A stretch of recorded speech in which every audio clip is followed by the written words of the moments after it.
7 times. Thank God he's still alive. My other brother got shot up on the day of my dad's 1-year memorial 14 times, bullet holes. My sister got shot in the fucking eye. And she's still alive, thank you God. But my daddy is murdered, okay? I was a daddy's girl. And my other daddy, just died from heart failure. They just put the plug 4 or 5 months ago. And y'all still do this to me. But it's cool. I'm not crying because of y'all. I'm crying because I actually have suffered through shit. I lost both of my parents. Both of my daddies. My last name is Brown, but that's not my biological dad. That's my brother and my sister's biological dad. My biological dad was killed August 9th, 2016. An assassination. It was all over the news. You can watch it. August 9th, King's Motel. 2 separate murders. It was like a Bonnie and Clyde going around robbing people and killing people and left the bitch in the car, killed my dad, left him in the... It's all on the fucking news. I have to deal with that. I still have to deal with that. I still don't even know how the people look who killed my dad. Because my mom made me leave the state. And when I moved to Washington, my whole apartment got shot up by a Russian stalker. Okay? So y'all don't even know my fucking story. I'm out here trying to still live positive and not be afraid because I'm not afraid. And because I know my daddy is watching over me, bro. Both of my daddies. I lost my best friend, Hazel Ashande Chanel. She got hit by a fucking car. I had to see them pull her plug. I kicked it with her every day. She brought me breakfast. I just lost her in 2016. Her face was this big. Her face was this big because she flew in the fucking air. And guess what? She was Russian. She was black and Russian. Okay, so I can't say I hate Russians because my best friend was Russian. You hear me? Yes, they called the police called them, compared them to Bonnie and Clyde. Okay? The people who murdered my dad and murdered the girl who set my dad up, basically a hoe set my dad up.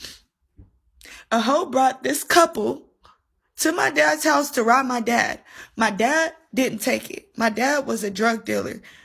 When him and his wife got into it, he went back to the same lifestyle. My dad ran him out the house. They shot through the window. My dad was shot up and he was pronounced dead inside the ambulance when the ambulance picked him up. The girl who brought the couple to set my dad up was driven right around the corner by the girl and shot in the face and left in the car.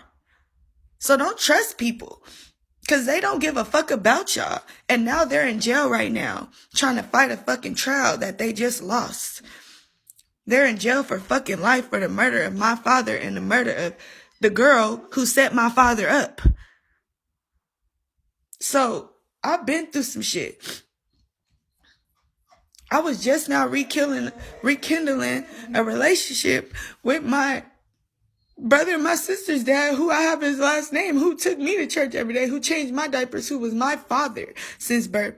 And he just got his fucking pull plug. They just pulled his plug.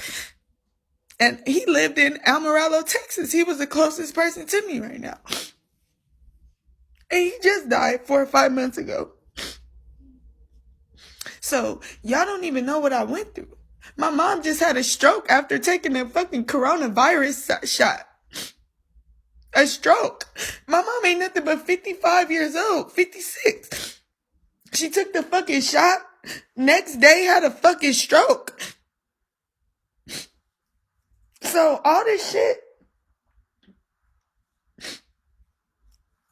Y'all got my apartment complex over here worried and scared. That's fucked up. I don't want them to be scared, but I want them to know I have surveillance in my car.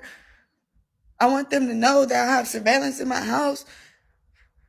I want them to know we live right next door to a hotel with surveillance as well. You can't get away. The little girl who was shot right here, the people couldn't get away. They got arrested immediately. We live right next door to a hotel who has surveillance over us. I got surveillance over us. If they do something to us, guess what? They're going to get caught. They're going to be on camera. And we live right down the street from the motherfucking police department. Like I said, if y'all want to get me famous because I have a story.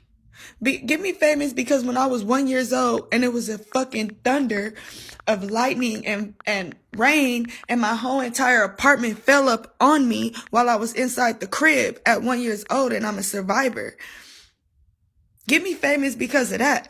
Y'all want to write a book about my fucking life? Because I'm a survivor.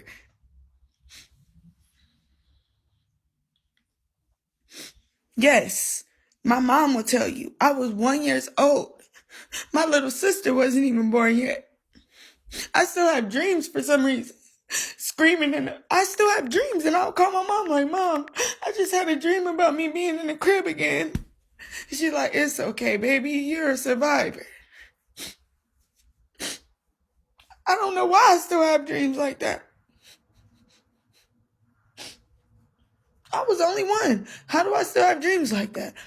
I just literally had the dream last week and woke up in sweat.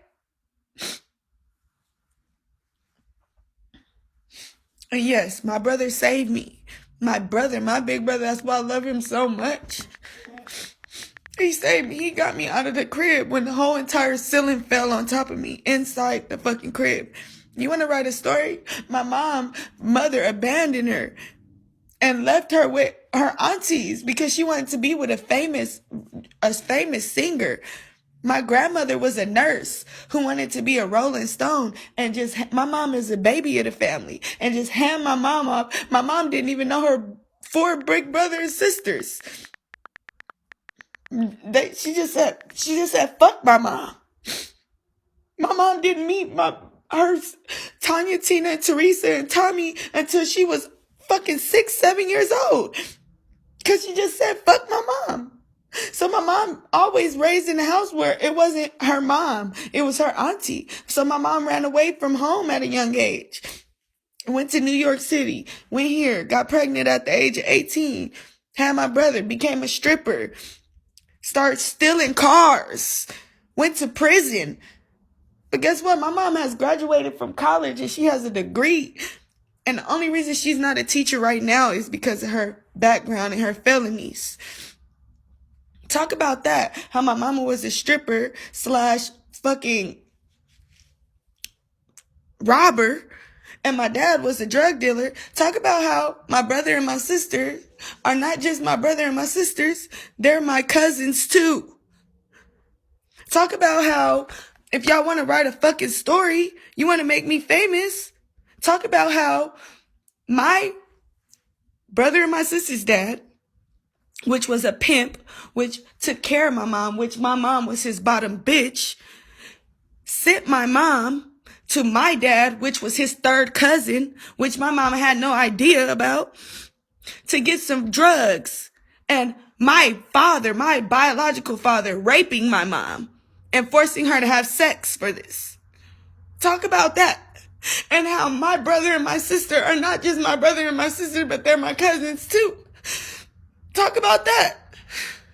If y'all want to fucking know anything about my fucking life, talk about some shit y'all know, not a fucking address. If y'all want to get me famous, write a book, pay me. Because y'all don't know a fuck ass thing. And my mom, she's my hero. Like, you don't understand. Like, I always respect her. I even respect her for being an exotic dancer. I respect my mom for being a stripper and everything. I don't have a shame in my life. Talk about how when I was fucking 7 years old, the big homies, allowed some old ass man to try to rape me in front of the fireplace, in front of everybody. Talk about that. And how I had to tell my brother he didn't believe me. Talk about that. Talk about me being a light-skinned little girl, getting kidnapped, getting snatched down the street all the way to the fucking public library until I bit his hand and run home. Talk about how the police put me and my mom and my stepdad in the back of the fucking vehicle, and we see this crackhead stripping off his clothes off of La Brea. Talk about that. If y'all really want my fucking life story, this ain't nothing but the truth. If y'all want me to be famous, let me get famous on some real shit. I don't want to get famous on a motherfucking 21 bad bitch, bad bug ass coming from a Motel 6. I don't give a fuck about her story. She got her own fucking story. Leave her shit over there. At the end of the day, I'm not crying because of y'all. I'm crying because it gets overwhelming talking about all the shit that I have actually been through personally. And why I am the way I am. And why I still walk around here with a smile on my face. Because I done been through way worse shit than y'all could ever put me through. I have almost encountered death so many times. Nipsey Hussle's best friend had a gun pointed to my head and pistol with me. The day of Nipsey Hussle's funeral. Talk about that. I got pistol whipped by Nipsey Hussle's best friend. Talk about how the nigga turned himself in the next day and he in jail for life. Talk about that. Y'all don't know shit about me. I'm not scared to be here. I'm not scared that y'all know my address because it is what it is. That's something I can't control. That's not in my control. It was not my fucking fault. But y'all can't beat me. At the end of the day.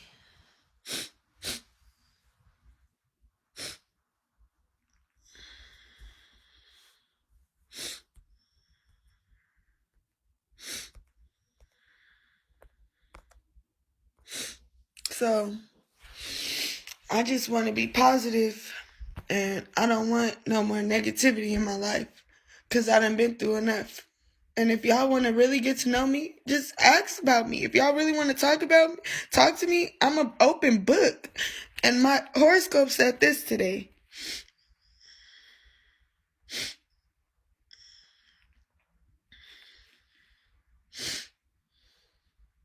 My horoscope said this today.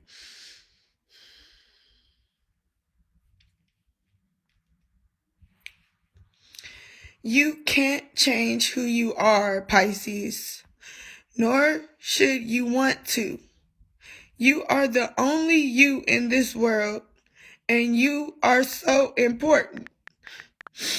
Someone in your life may be asking you to change something about yourself that you don't feel like you can change or that you want to change.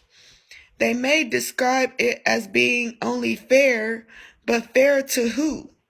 This should not feel like a dilemma. You are sometimes empathetic to a fault, but you can't please someone who is dissatisfied with your core of nature. Stand up for yourself and walk away if necessary. Period. I cannot fucking change who I am because I am so amazing and I am such a survivor and I don't give a fuck about what y'all think and I'm empathetic.